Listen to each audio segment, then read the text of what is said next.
exaggeration, these essays remain vital expression of Filipino identity up until right now. Today, this year is 2025. We can trace back what happened before during Spanish colonization, and it challenged distorted narratives, exposed systematic injustices, and reclaimed the dignity of a people consistently portrayed as inferior. So through this essay, it portrays a clear message that emerged that indolence is not an inherent trait but a direct consequence of centuries of oppression. Pinag-usapan din natin sa ating discussion na meron tayong tinatawag na forced labor during the time na tinawag siyang polo exhibition. And this understanding can be served as truth, and it became essential for national awakening, self-respect, and the broader struggle for justice and freedom. So next one of our discussion, the propaganda movement and its ideological foundation. Class, kindly take note that in the late 19th century, a photograph captured three central leaders of the propaganda movement. The first one, José Rizal; second, Del Pilar; and Mariano Ponce. The photograph taken in Spain in 1890 shows the prominent Filipino ilustrados who dedicated their lives to reform, intellectual awakening, in the pursuit of justice for the Filipino nation under Spanish colonial rule. So the propaganda movement emerged as a collective effort of Filipino reformists working both in the Philippines and abroad. So these reformists now, often called propagandists, use journalism, literature, diplomacy, and public advocacy as instruments to expose the abuses of colonial administration and to call for political and social reforms. So the movement sought equal status for Filipinos and Spaniards, reflecting a desire for equity within the imperial political structure. And another major goal involved Philippine representation in the Spanish Cortes, allowing the archipelago to participate in legislative deliberations and secure protection of human rights. So the advocacy of secularization of the Philippine parishes addressed the dominance of friars over local communities, demanding that Filipino clergy assume leadership within their own ecclesiastical territories. So it is important to note that propaganda movement did not demand independence from Spain. Reformists believed that once Spain fully understood the suffering and injustice occurring in the colony, Spanish authorities would implement the necessary changes. So the movement aimed for structural reform and recognition, not separation, and reforms rather than revolution defined the early stage of Filipino awakening. So the ideological sphere of the movement also included what historians refer to as the climate politics of the propaganda movement. And this involved a rhetorical and intellectual battle in which Filipino ilustrados addressed European stereotypes that equated tropical environments with racial and moral inferiority. As you can see right in our PowerPoint presentation, members of the movement both contested and strategically utilized these notions to dismantle colonial assumptions. So climate discourse became a powerful tool. Why? Because through essays and public speeches like Ilustrados argued that life in the tropics nurtured creativity, resilience, and cultural depth. So by doing so, they challenged the European belief that tropical societies were inherently weak or incapable of civilization. So by understanding this subject, in this context of Rizal's own views underwent a significant transformation during his time in Europe, and early admiration for European modernity gradually shifted, okay?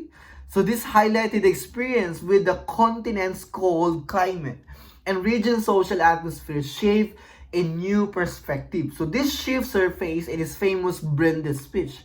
The Brindis speech delivered po yan in Madrid on June 25, 1884 during a banquet honoring painters Juan Luna and Felix Hidalgo.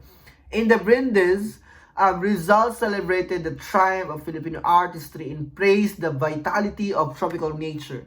So Rizal described the tropic as a source of genius and inspiration, qualities reflected in the works of Luna and Hidalgo. So through this speech class, we can understand right now that the climate discourse became a subtle yet powerful method to defend the dignity of the Filipino people, dismantle colonial prejudice. No, pag sinabing prejudice, it's the negative thinking of a certain individual to another concept of situation, and advocate for recognition within the global cultural sphere. So the propaganda movement, therefore, okay, combined political reform, cultural assertion, and intellectual resistance. And its legacy marked the beginning of a national consciousness grounded in truth, dignity, and the search for justice within an oppressive colonial structure. So, the quote that is being provided in our PowerPoint presentation, Luna finds the shades, contrast the fading lights. So, in Hidalgo, we find all is light, color, harmony. The statement, so in Luna, we find the shades. This context now comes from the famous Brindis delivery in Madrid in 1884 during a banquet honoring Juan Luna and Felix Resurrection Hidalgo. So this line exemplifies the deep admiration expressed for both artists and highlights the significance of their artistic achievements within the broader struggle for national recognition. So the description of Luna as the artist of shades, contrast, and fading lights emphasizes emotional depth, dramatic tension, and masterful control of darkness. So Luna's paintings such as Spolarium, the Spolarium, it is one among the known and prominent painting class that portrayed suffering, injustice, and the grim realities of oppression. So the mention of fading lights suggests that the interplay between hope and despair. So capturing the complexity of the Filipino struggle under the colonial rule. So Luna's art symbolized a powerful indictment of tyranny, exerted through intense visual contrasts. So in contrast, Hidalgo's context was described as a painter of light, color, and harmony. His works were known for gentle luminosity, refined composition, and graceful expression. So Hidalgo's art highlighted his serenity, balance, and emotional clarity. And by characterizing Hidalgo in this manner, the line suggests that Filipino artistry was not limited to dramatic or tragic themes. Pag sinabing pag sinabing triumph, it always portrays to victory or positive ending. Pag sinabing tragic naman, it always portrays a negative scenario or sad. So, but also capable of elegance, refinement, and universal beauty. So, both description function as a more than artistic praise. They serve as a declaration that Filipino creativity match and even surpass European artistic standards. So, let's proceed now to Rizal's defense of the tropics and the legacy of Antonio Luna. In several writings and speeches, José Rizal contrasted the vibrancy of the tropics with the liveliness experienced in Europe. This comparison became a rhetorical strategy used to defend Filipino identity and challenge Spanish colonial prejudice. During a speech delivered at Ateneo Barcelona's class, Rizal defended the tropical climate by highlighting its natural vitality. According to the speech, one enjoys in those islands in invigorating autumn or eternal spring.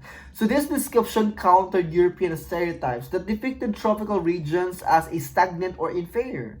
So the tropics were presented as a source of energy, beauty, and human creativity. So Rizal also lamented Spain's neglect